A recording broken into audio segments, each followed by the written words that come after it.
The last count that I had about a year ago, there were 5,800 sets left around, and I think that was around 43,000 individual tiles. Well, one local man is on a mission to document and preserve the city's historic street tiles. WDSU anchor Gina Swanson explains why they are disappearing and how you can help to save them. Her story is all new at 10.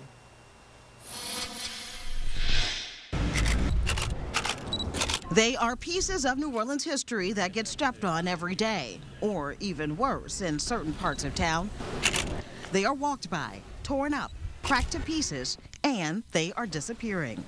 We've lost 700, almost 800 sets. It's not as pedestrian an issue as you may think. 6,000, 6,400 individual tiles. When it comes to these little tile letters, 17% of the tiles we had before Katrina are gone in just 10 years. Mike Styborski.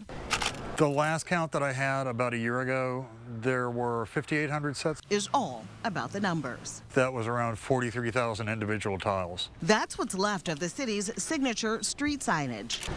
It started before Katrina, but after Katrina, crews came in, they ripped up street corners. I mean, they had to. They really had to because of all the damage that was done.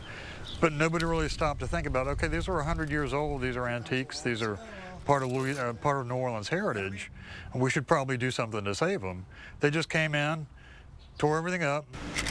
His obsession prompted us to count our own tiles as well. Styborski knows only a small percentile of the city's population even cares about the issue.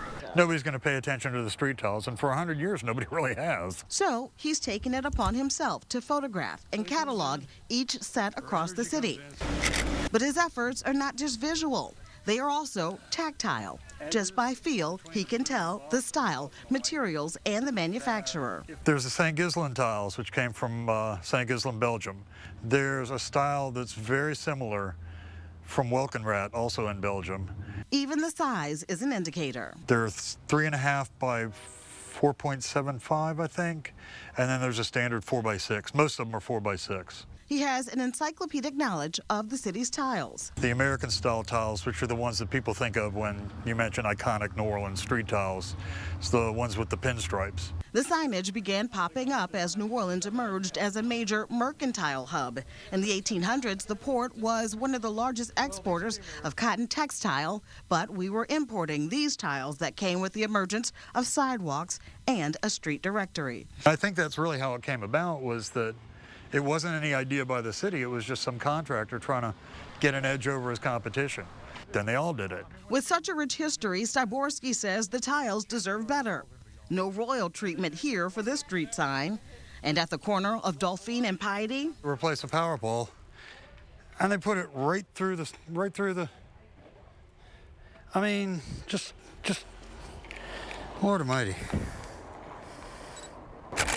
and this street project designed to improve accessibility, but Styborski worries when it's all said and done, the neighborhood may be missing part of its historic identity. I kind of wish that if people see a street crew working on a corner, if they know there's tiles on that corner, people should go out, take pictures.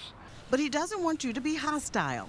Don't confront the crews, but just take pictures of what's there before they do the work and then after they do the work to make sure that the crews are doing the job right and putting the tiles back. And with all the recent attention, his efforts have not been futile. City leaders have taken notice. Got contacted by the city archaeologist. I didn't even know New Orleans had a city archaeologist.